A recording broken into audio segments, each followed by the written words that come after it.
네, 국민의힘 대변인 윤희석입니다. 논평 말씀드리겠습니다. 164석의 거대 야당 민주당은 그동안 논란과 이견이 큰 법안 처리에는 일사천리로 움직이며 폭주하더니 선거구 개편 문제에는 유독 소극적인 모습입니다. 지난 총선에서 퇴행적 위성정당 문제를 야기한 현행 준연동형 비례대표 선거제를 만든 장본인인 민주당의 갈팡질팡 행보에 정치 신인들과 현장의 혼란은 점점 가중되고 있습니다. 최근 민주당 의원 80명이 준연동형 비례대표제 유지를 촉구하는 입장문을 발표한 데 반해 친명계 대표격인 정청래 최고위원은 병립형 비례대표제 회귀를 주장하며 전당원 투표로 결론을 내자고 제안했습니다. 병립형 비례대표제와 준연동형 비례대표제라는 두 장의 카드를 쥐고 손익계산만 하다가 내부 혼선이 빚어진 것입니다. 명분을 따르자니 패배가 겁나고 의석을 챙기자니 비판이 두려워서 망설이고 있는 것 아닙니까? 민주당의 눈에는 유권자의 국민이 보이지 않는 듯합니다. 도대체 민주당의 입장은 무엇입니까? 선거제뿐만이 아닙니다. 정부 여당의 호소와 소상공인들의 절규에도 중대재해법 다시 하겠습니다. 선거제뿐만이 아닙니다.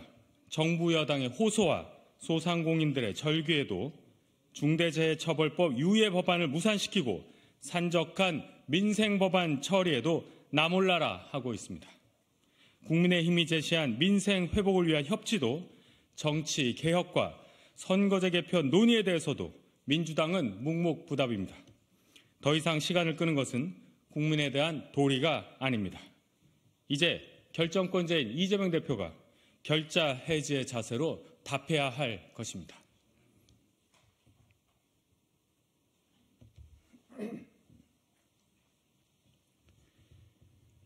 가짜뉴스는 거짓 정보를 퍼뜨려서라도 상대를 공격하겠다는 극단의 정치, 혐오 정치의 표상입니다. 가짜뉴스와 이에 더한 음모론은 이를 정쟁의 소재로 삼아 이득을 취하려는 세력에 의해 끊임없이 확대 재생산되며 사회 분열을 조장합니다.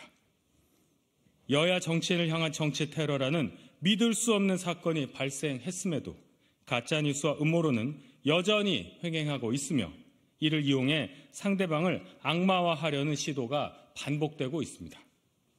배현진 의원에 대한 피습 사건을 두고 특히 온라인상에서 자작극, 권력에 의한 기획설 등과 같은 거짓 정보가 유포되고 있으며 인신공격성 댓글과 성차별적 혐오 발언까지 난무하고 있습니다.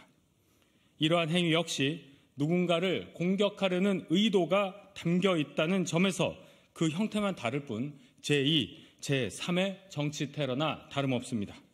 국민의힘은 물리적 폭력으로 정치를 위협하는 행위뿐 아니라 온라인에서 벌어지고 있는 정치 테러 행위 역시 강력하게 반대합니다. 한동훈 비대위원장 행보에 대해서도 근거 없는 허위 사실이 무차별적으로 유포되고 있습니다. 국민의힘은 이러한 악의적인 가짜뉴스 유포, 명예훼손 등과 같은 범죄 행위에 대해서 단호하게 대처할 것입니다. 엄중한 시기입니다.